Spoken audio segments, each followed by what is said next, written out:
Pour commencer cette émission, on tient à présenter toutes nos félicitations à Thomas Baluch. L'attaquant des Ducs est papa depuis ce jeudi.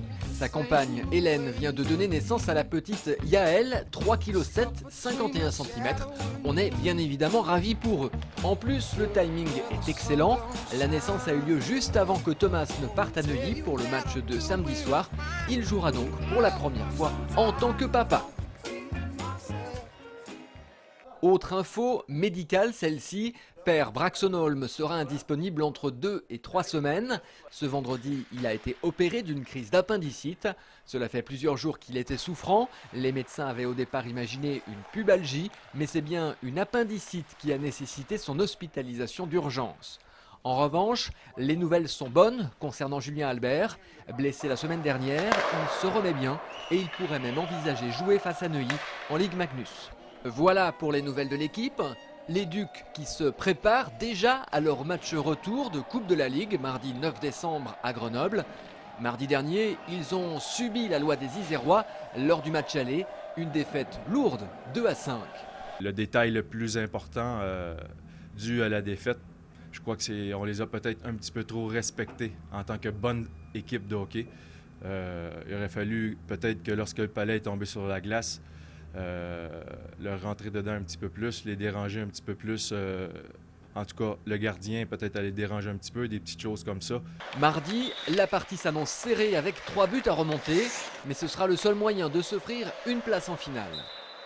On s'en va pas là avec un esprit défaitiste en partant, parce que c'est sûr que c'est quelque chose de pas facile à remonter, 3 buts, surtout chez eux. Mais il ne faut pas y aller dans l'esprit où c'est quelque chose d'impossible. Il faut y aller avec un esprit de guerre, autrement dit, pour espérer. On a failli se faire jouer le tour à Amiens, donc on voit que c'est quand même possible une remontée.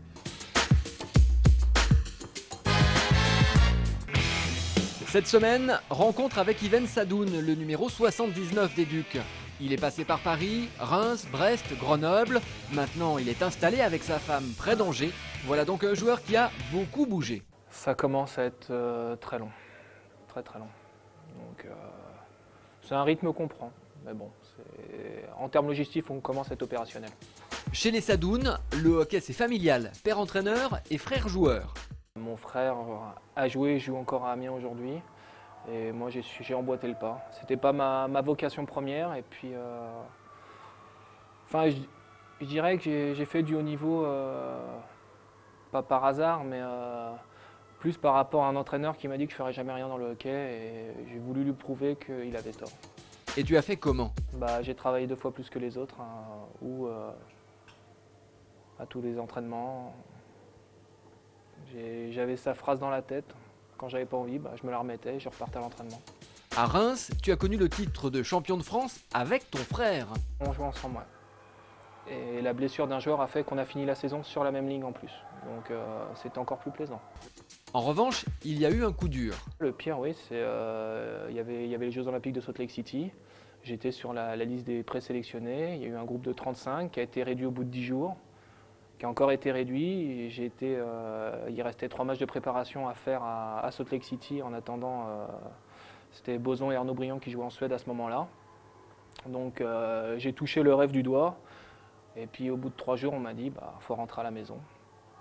Je suis rentré à la maison. Alors Yven, ton style de jeu? Non, mon style de jeu, c'est de travailler fort dans les coins et d'aller gratter les palets, de peser sur les défenses adverses, jamais rien lâcher et ouais, d'être pesant pour l'équipe adverse. Pesant, avec un certain caractère. Comment est-ce que tes coéquipiers t'appellent d'ailleurs? Monsieur Connard, pour ceux qui regarderont les images, ils comprendront pourquoi. Pourquoi? Parce que dès qu'il y a une connerie à faire, dès qu'il y a un point sur lequel il ne faut pas appuyer, tu peux être sûr que j'appuie dessus. Quand il faut aller chercher la discorde, j'aime bien ça. Ça, c'est ta nature profonde. Ouais, créer le trou, moi j'aime bien. Ouais. Yven, râleur, c'est une seconde nature. Et Yven, ça donne râleur. Si je ne râle pas, tu t'inquiètes. C'est ça qu'il faut se dire. T'as pas encore râlé pendant l'interview? Oh attends, t'inquiète, ça va arriver. Autre chose, tu es quelqu'un de très nature, d'ailleurs, tu portes toujours des tongs. Alors la tongue, c'est prescription médicale, je tiens à le préciser. Je me suis fait opérer des pieds il y a maintenant 10 ans.